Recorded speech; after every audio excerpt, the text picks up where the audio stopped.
الحمدللہ رب العالمین والصلاة والسلام علی سید الانبیاء والمرسلین اما بعد فاعوذ باللہ من الشیطان الرجیم بسم اللہ الرحمن الرحیم اہدنا الصراط المستقیم صدق اللہ مولانا العظیم۔ روحانی پاورفل وظائف میں سے آج ایک اہم سبق دوستوں کی نظر کرنا ہے، جو کہ شب قدر کی رات کا ایک خاص وظیفہ دوستوں کی نظر کرنا ہے۔ دوستو، یہ بہت ہی اہم وظیفہ ہے اور یہ رات بڑی بابرکت والی رات ہے۔ اگر اس رات کے اندر جس نے شادی کے لیے پڑھا، رزق کے لیے پڑھا، محبت کے لیے پڑھا، گھر میں اتفاقیوں کے لیے پڑھا، جو بھی دل کی مراد ہے انشاءاللہ العزیز مولا کریم ضرور پوری فرمائے گا۔ لیکن دوستو، اس کو کرنا کا طریقہ میں آپ دوستوں کو بتاتا ہوں۔ آقا کریم صلی اللہ تعالی وسلم کی احادیث مبارکہ سب سے پہلے سماعت فرما لیں۔ حضرت اماں عائشہ صدیقہ رضی اللہ تعالی عنہ آپ سے روایت ہے، آپ فرماتی ہیں میں نے ایک مرتبہ عرض کی، یا رسول اللہ صلی اللہ علیہ وسلم، مجھے بتائیں کہ اگر مجھے شب قدر مل جائے تو میں کیا مانگوں، کیونکہ شب قدر نصیب والوں کو ملتی ہے، ان کو ملتی ہے جو اس رات کو جاگتے ہیں اپنے رب کو منانے کی خاطر۔ بڑے مقدر و نصیب والے لوگ آتے ہیں جن کو یہ شب قدر ملتی ہے۔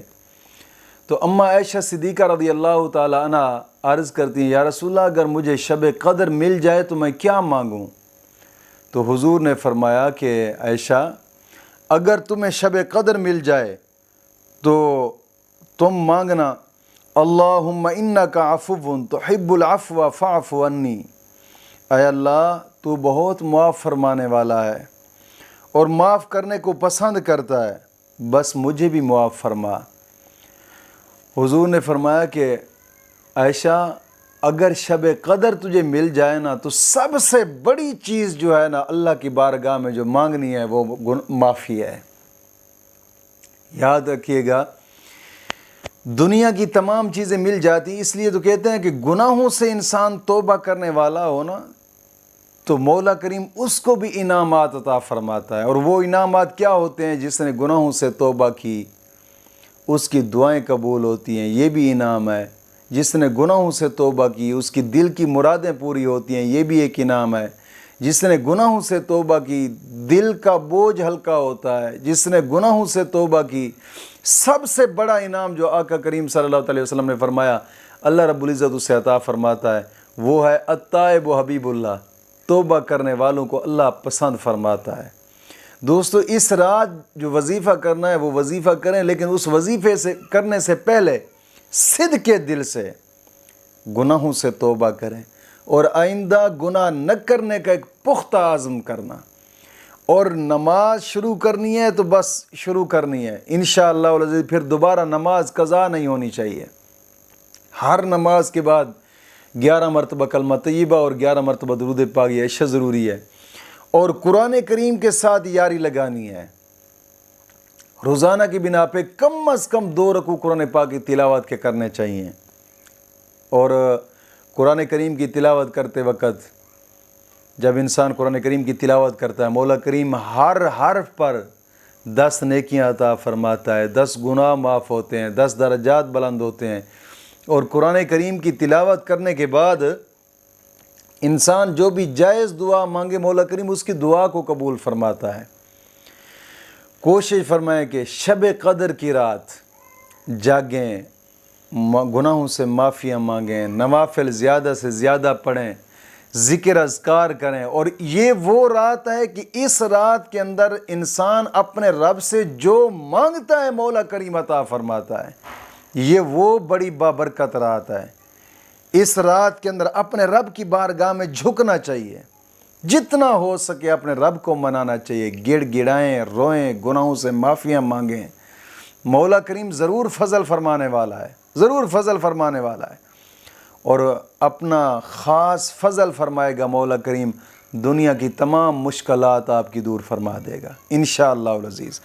اور وظیفہ کرنے کا طریقہ کار یہ ہے، شب قدر عشاء کی نماز اور تراویح کی نماز پڑھنے کے بعد اس رات کو آپ نہ سوئیں نا، کیا ہے پورا سال ہوتا ہے سونے کے لیے، اگر ایک رات نہیں سوئیں گے تو کوئی بھار نہیں سر پہ پڑ جائے گا، کچھ بھی نہیں ہوتا، بس شیطانی وسوسے ہوتے ہیں اور شیطان مٹھیاں بھرتا ہے اور سکون دیتا ہے، سکون آ جاتا ہے، لیکن جو لوگ سوئے رہتے ہیں نا ان کے نصیب بھی نہیں جاگتے، اور جو جاگتے رہتے ہیں مولا کریم ان پر فضل فرماتا ہے، ان کے نصیب جاگ جاتے ہیں۔ آپ کوشش فرمائیں اس رات کے اندر خصوصاً جاگتے رہیں، اور نماز تراویح اور نماز عشاء پڑھنے کے بعد باوضو بیٹھ جائیں۔ باوضو بیٹھ کر آپ نے 11 مرتبہ یا 21 مرتبہ یا پھر 100 مرتبہ یہ دعا پڑھنی ہے، یہی دعا، اللہم انکا عفو تحب العفو فاعف عنی، آنکھیں بند کر کے اور گڑ گڑا کر رب کی بارگاہ میں یہ دعا پڑھنی ہے۔ 11 مرتبہ پڑھیں یا 21 مرتبہ پڑھیں یا پھر 100 مرتبہ، اور پھر اس کے بعد اپنے گناہوں سے معافی مانگیں اور پھر حاجت مانگیں، جو بھی دل کی مراد ہے۔ آپ کہیں شادی کے لیے مانگنا چاہتے ہیں، جناب علی جو گھر والی میاں کی شوہر کی محبت مانگنا چاہتی ہے، شوہر ہے بیوی کی محبت مانگنا چاہتا ہے، یا رزق مانگنا چاہتا ہے، جو بھی مانگنا ہے اپنے رب سے مانگیں، اور پھر اسی شب قدر کی رات جو سب سے افضل دعا ہے نا، جو حضور نے فرمائی ہے، وہ یہی دعا ہے، اللہم انکا عفو تحب العفو فاعف عنی، اے اللہ تو گناہوں کو معاف فرمانے والا ہے، ہم گناہ گار ہیں، تو گناہوں کی معافی کو پسند فرماتا ہے۔ گڑ گڑا کر رو کر رب کی بارگاہ میں عرض کرنی، مولا ہمارے گناہوں کو بھی معاف فرما، ہماری حاجت کو بھی پورا فرما۔ میں حقیقتاً کہہ رہا ہوں، اگر گڑ گڑا کر اسی طریقے سے رو کر رب کی بارگاہ میں جو مانگو گے مولا کریم عطا فرمائے گا، یہ اتنا بابرکت اور جناب علی زبردست اور مجرب وظیفہ ہے۔ یہ شب قدر کا ایسا سمجھیں کہ ایک خفیہ راز ہے جو حدیث پاک سے صاف ظاہر، اور میں آپ کو صریح لفظوں میں سمجھا رہا ہوں، بہت ہی بابرکت ہے۔ آپ کوشش فرمائیں کہ اس رات کو ایسے خالی نہ جانے دیں، اپنے رب کی بارگاہ میں گڑ گڑا کر مانگیں، انشاءاللہ مولا کریم ضرور عطا فرمائے گا۔ مولا کریم دین متین کی سمجھ عطا فرمائے۔